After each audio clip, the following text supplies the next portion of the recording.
Andy is here with the sport this evening. Hello, Andy. We're running out of words to describe that man, aren't we, behind you there? Yeah, it's really tough, isn't it? But I think history maker just about does it, because Lewis Hamilton, he has now just broken about every record going, including becoming the first driver to rack up a century of race wins. All smiles at Kings Lynn Town training as the usual banter flies around. It's a scene that's replicated at clubs up and down the country. But now there's a new topic of conversation that's cropping up in changing rooms. Talk around vaccines is now discussed just as much as tactics. At Kings Lynn, 55% of their first team squad have had at least one jab. My son was high risk at the time. He struggled with asthma, so I just thought, I'm going to get the vaccine. If anything to help him, I'd do it. It's important for the country, for everyone in the country. It's definitely an important thing to have, and yeah, there was never a doubt in my mind about it. Well, Andy Ward is outside Portman Road for us tonight. Andy, this is quite an intervention from the press in Ipswich.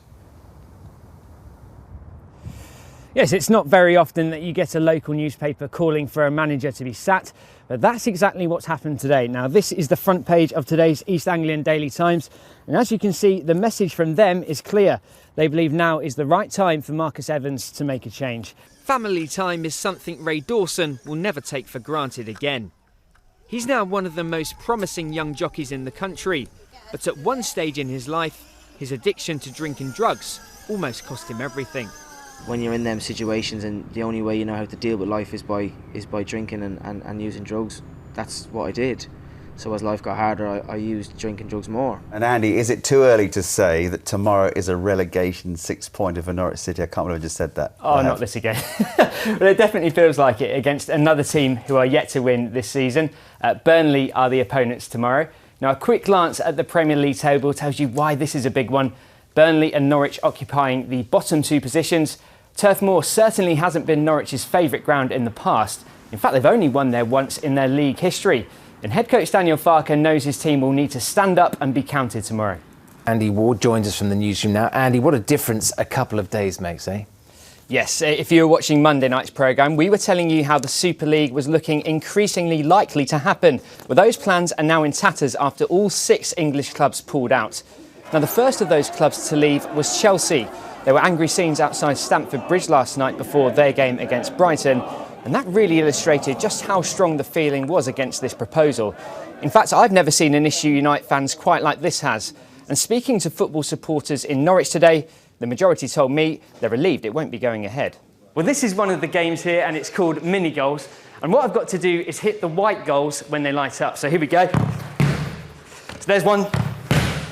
Looking around, there's the other one.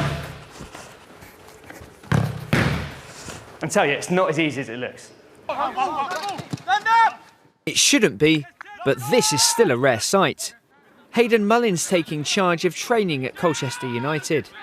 He's one of just 8 black managers currently working at the 92 clubs in England's top 4 divisions.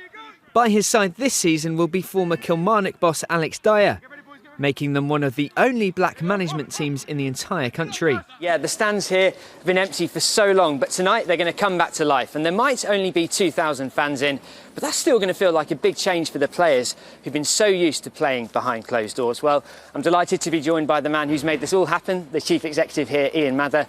Ian, this has been a long time coming, hasn't it? She's the hard-hitting, heavy-lifting, newly crowned champion of the world.